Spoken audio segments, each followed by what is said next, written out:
जात पात ना देखे, घर द्वार ना देखे, पैसा कौड़ी ना देखे, ये सब झूठ बात है कि लड़का चाहे लड़की पैसा दे के केहू भी जा ले ना।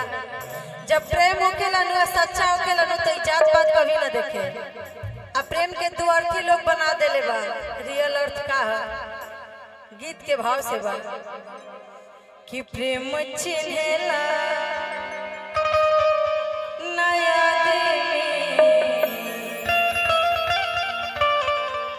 अरे कौन जात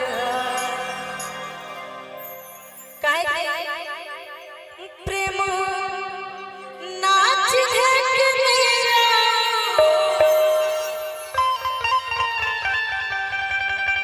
प्रेम